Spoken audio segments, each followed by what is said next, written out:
ரச்சிதா அவர்கள் இப்போ அவங்க இன்ஸ்டாகிராம் பேஜில் ஒரு ஸ்டோரி ஒன்று போஸ்ட் பண்ணியிருக்காங்க. ஸோ அந்த ஸ்டோரியில் அவங்க என்ன போட்டிருக்காங்க அப்படின்னா, நோ மீன்ஸ் நோ, நேர்கொண்ட பார்வை படத்தில் வரக்கூடிய சீனை எடுத்து போட்டு நோ மீன்ஸ் நோ அப்படின்னு போட்டுட்டு கீழே தெரிஞ்ச பொண்ணா இருந்தாலும் தெரியாத பொண்ணாக இருந்தாலும் கேர்ள் ஃப்ரெண்டா இருந்தாலும் லவ்வரா இருந்தாலும் செக்ஸ் ஒர்க்கராக இருந்தாலும் ஏன் மனைவியாகவே இருந்தாலும் அவங்க நோ சொன்னா நோ தான், நோ மீன்ஸ் நோ, புரிஞ்சா சரி அப்படின்ற மாதிரி ஒரு ஸ்டோரி ஒன்று போஸ்ட் பண்ணியிருக்காங்க. ஸோ இந்த ஸ்டோரியை போஸ்ட் பண்ணி அவங்க இன்டைரக்டா வந்து நோ மீன்ஸ் நோ தான், நான் ஒன்ஸ் உங்கள்கிட்ட நோ சொல்லிட்டேன், அதுக்கப்புறம் நோ தான், இதுமேட்டு நான் ஏன் சொல்ல மாட்டேன் அப்படின்ற மாதிரி அவங்க சொல்லியிருந்திருக்காங்க. ஸோ இந்த ஸ்டோரி அவங்க இன்டைரக்டா தினேஷ் அவர்களை மென்ஷன் பண்ணி போஸ்ட் பண்ண மாதிரி தான் தெரியுது. ஏன்னா இதுக்கு முன்னாடி வரைக்கும் அவங்க போஸ்ட் பண்ண எல்லா ஸ்டோரியிலுமே வந்துட்டு இந்த மாதிரி நிறைய விஷயங்கள் சொல்லியிருந்திருக்காங்க.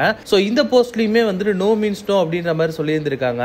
ஸோ ஒரு பொண்ணு வந்து நோ அப்படின்னு சொல்லியிருக்கா, அது எந்த விஷயத்துக்காக இருந்தாலும் நோ அப்படின்னு ஒரு பொண்ணு சொல்லிட்டா அப்படின்னா அது நோ தான். ஒரு ஆண் ஒரு பெண்ணை வந்து ஃபோர்ஸ் பண்ணி அந்த பொண்ணு வந்து எஸ் சொல்ல வைக்க கூடாது.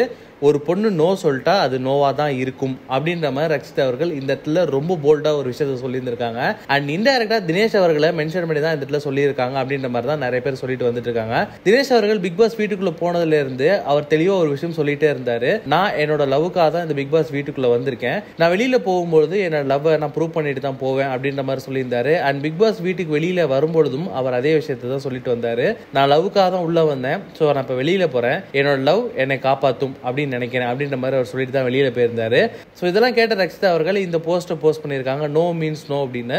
ஸோ ரச்சிதா அவர்கள் அவங்களோட முடிவில் ரொம்ப ஸ்ட்ராங்கா இருக்காங்க அப்படின்ற மாதிரி தான் இந்த போஸ்ட் மூலியமா நமக்கு தெளிவா தெரியுது. ஸோ நம்மளாம் பொறுத்திருந்து பார்ப்போம் இவங்க லைஃப்ல இவங்க ரெண்டு பேரும் சேர்றாங்களா இல்லையா அப்படின்றத. ஸோ நீங்களாம் சொல்லுங்க, ரச்சிதா அவர்களும் தினேஷ் அவர்களும் ஒன்னா சேர்ந்து வாழ்ந்தா நல்லா இருக்குமா, இல்ல அவங்களோட பர்சனல் லைஃப் பர்சனலாவே இருக்கட்டும், அதுக்குள்ள நம்ம யாரும் தலையிட வேணாம் அப்படின்னு நினைக்கிறீங்களா அப்படின்ற உங்க கருத்துக்களை கீழே கமெண்ட் பாக்ஸ்ல கமெண்ட் பண்ணுங்க. மறக்காம வீடியோ யூடியூப் சேனலை சப்ஸ்கிரைப் பண்ணி அந்த பெல் ஐக்கனை தட்டி விட்டுருங்க.